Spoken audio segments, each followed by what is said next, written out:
Welcome to Voices in the Wilderness, conversations about church and leader health. Thank you so much for listening. We encourage you to keep the conversation going. Voices in the Wilderness is brought to you by Preparing for Amazement Ministries, where we empower and equip churches and leaders to create lasting and transformational health. Visit amazed15.org to learn more. We also welcome any comments or suggestions. Simply email us at podcast@amazed15.org. My name is Marcus Carlson, and today our guest is Jonathan Haseley. So we are excited to have him. Welcome, Jonathan. Marcus, thanks for having me. Yeah, good to have you back. And it's been a while since we've had you on. So maybe for those that don't know or remember from previous episodes, tell us a little bit about yourself and your ministry context, because it's kind of an interesting one right now. Yeah, you could say that. I currently serve as the pastor of St. Paul's Lutheran Church of Blossom, which is located in Elma, New York, right outside of Buffalo, New York. And I am approaching year 3 in July of being here. We have an interesting story with our call.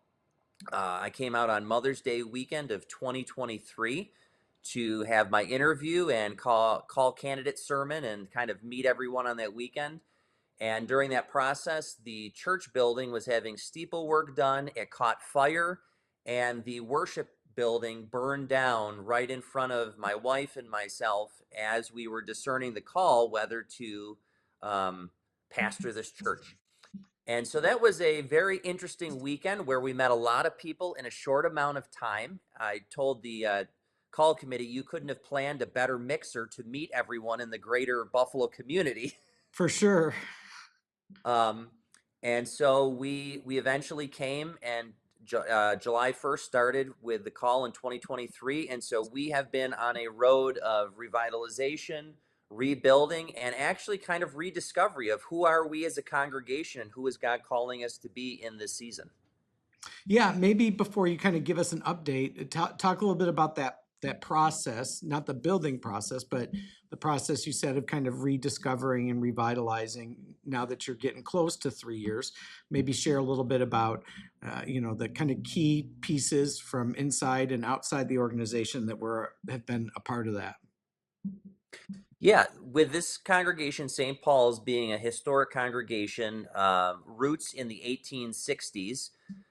We had a lot of history, a lot of traditions, a lot of just deep familial roots in the congregation. And so as we had this pivot, this turning point, we really wanted to say, who are we as a congregation, not losing our roots, but who is God calling us to be, extending out from those roots? And so one of the things that we benefited from was bringing in a consultant to help guide us with that process. And Marcus, we're thankful that you were able to help us with that, thinking through what is our mission, what is our vision, what is our core values, what do we see as those assets that we have as a congregation that we can use for community impact. And so we work through those things. We tried to identify where some opportunities were for growth, where we saw strengths. And moving forward, that consultation and that kind of self-discovery phase helped us to understand what we actually needed in a building and to really focus on how, one, we needed a place to worship, but two, how can we leverage our new space in a way that it will have community impact and be an asset for the greater people and places around us. Awesome. And how do you feel like your congregation has received that and done with that process, and kind of you're in the council's leadership after that process? Yeah, I would say, we've learned to have hard conversations, but part of the process of that discernment was being able to say, yes, here's something that we need to talk about.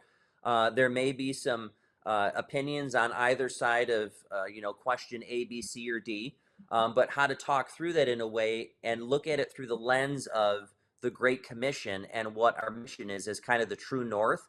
And that's really helped.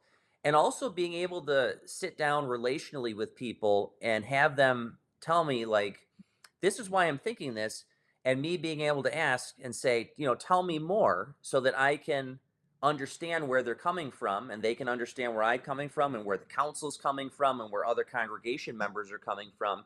And I think that has helped us to move on the spectrum of health where it's not uniformity, but it's us being able to talk through things and being able to have that capacity to question and answer back and forth.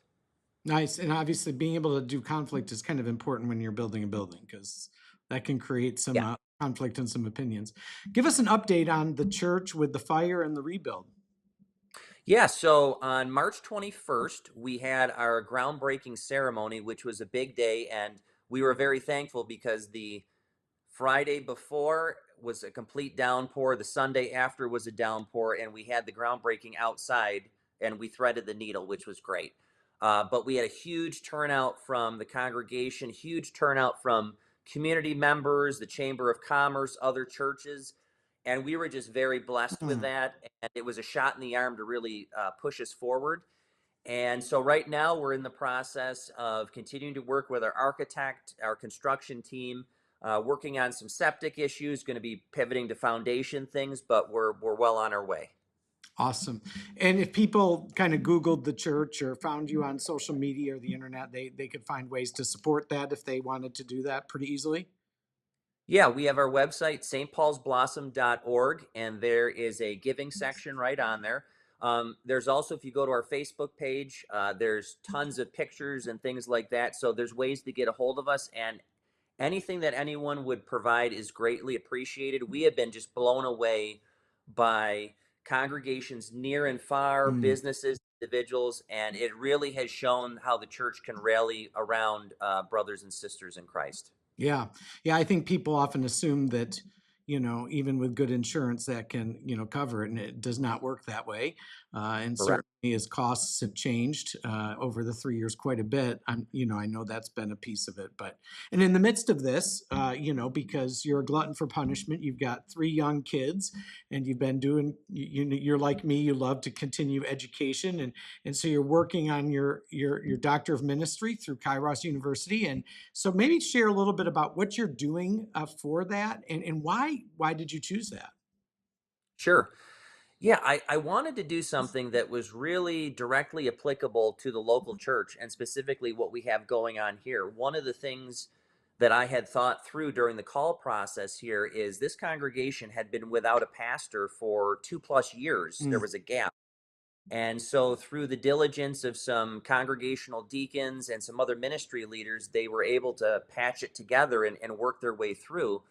But as we know, Marcus, there's an ever-growing clergy shortage.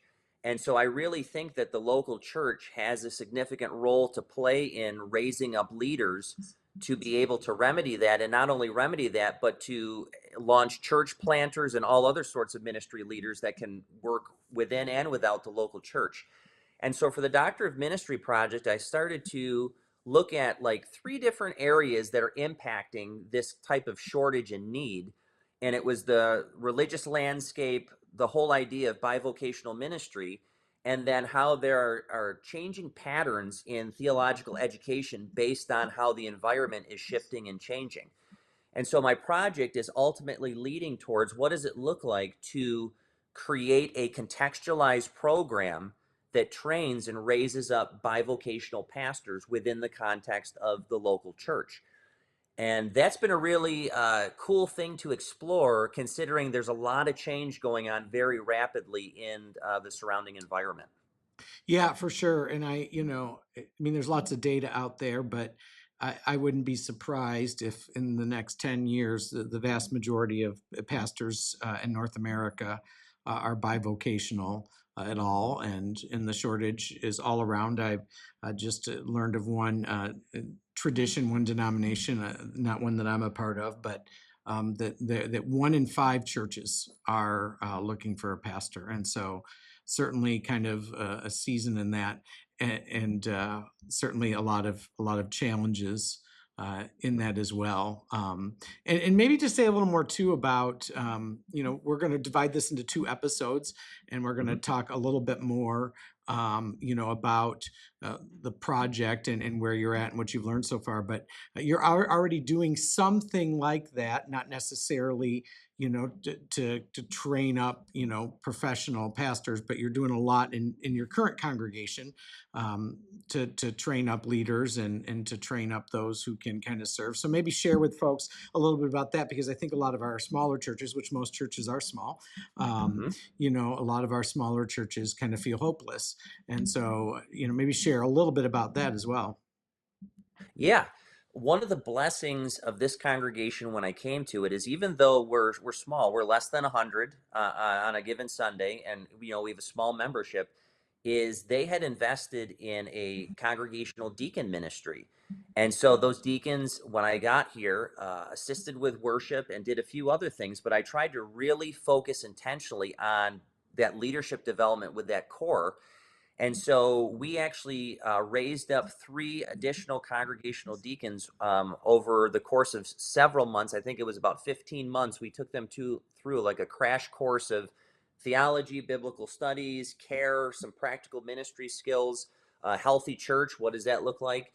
And we've actually given them kind of their getting their feet wet with preaching, which has been great for them to be able to dive into that. And this past weekend, we had one of our ministry leaders from LCMC come out and do a preaching workshop so that we can expand our preaching team, so that I'm able to invest in the others and they can pour into the congregation as well. So investing in that preaching team has been great. And we have people from the congregational deacons that come from all different backgrounds. So we have someone who was involved in the service industry. We had others who were engineer, another one who was an accountant of sorts. We had another person who works in a machine shop. So we have a whole mix of people that have really enjoyed that. And it's been a tremendous blessing to the congregation. And then looking ahead, one of the next things we're looking to do is to do a care and visitation team training in the fall, where we're going to let our deacons be able to sit through that, get some practical ministry skills for the toolbox, but also identify other people that maybe don't have the title of congregational deacon, but we see that they have a heart for serving others. They are very good at listening, and they can come alongside others. So I think that'll be a blessing as well.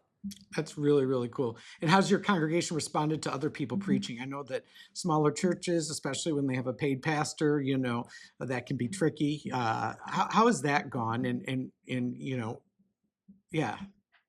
It's gone well. At least no one has said an ill comment to my face or to the council or anything like that. But I think it's been a blessing because I've been able to set them up for success. So, like when we'd have the deacons periodically preach, I would pray with them. I would tell the congregation to um, that this is who we are as a disciple making church. As part of a disciple making church is leadership development, and this is how I was started. I was given an opportunity at my local hometown church to preach and to lead worship, and that's how I was able to discern a call to vocational ministry. And so I want to pay it forward to others, and especially in this moment when we're looking at shortages and a lot of change going on inside and outside the church.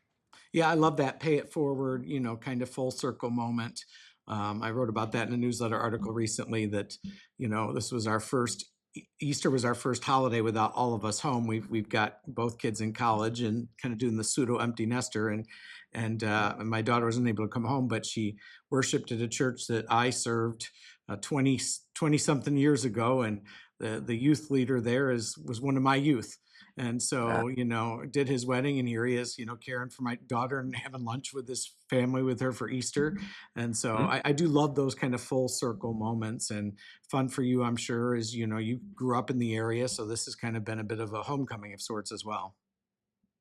Yeah, the Buffalo area is near and dear to my heart. And so when we had the opportunity, when someone reached out, we said we'd work through discernment process. And it has been a blessing to invest in leaders and to help this church get back on its feet and see what God's going to do with us in the greater scheme of the Church of Western New York. Awesome. I think you're also a really cool case study in the LCMC Association, but for other churches, of how we use the resources that we have in our associations and denominations to leverage it. We have a lot of churches that don't utilize those, and you've utilized at least three of us doing multiple different things, and so I think that's a really cool thing too. And I think we're sometimes you're like, oh man, they're getting all this, but you ask for it, and we have a lot of churches that don't ask for it, and so I think that's a really incredible thing as well. And I have to say, like, after this weekend, when we had one of those people with us, the congregation is becoming more and more aware of, like, we're a part of something bigger than Mm, ourselves. We're a network where people care how we're doing and they want to know updates. And it's the availability of the resources that, like, wow, we're so grateful that this can be offered, or we can participate in this as we continue to take steps forward. Perfect. Jonathan, it's awesome to have you with us. And this is part 1 of 2. So we're going to dive in here again and talk a little more about it. But really appreciate you sharing and giving us an update, and looking forward to more conversation about what you're learning and what we can learn from that as well. Absolutely. Thank you, Marcus. I appreciate it. Thank you for listening. We again encourage you to keep the conversation going. Voices in the Wilderness is brought to you by Preparing for Amazement Ministries, where we empower and equip churches and leaders to create lasting and transformational health. Visit amazed15.org to learn more. Again, we welcome any comments or suggestions. Simply email us at podcast@amazed15.org.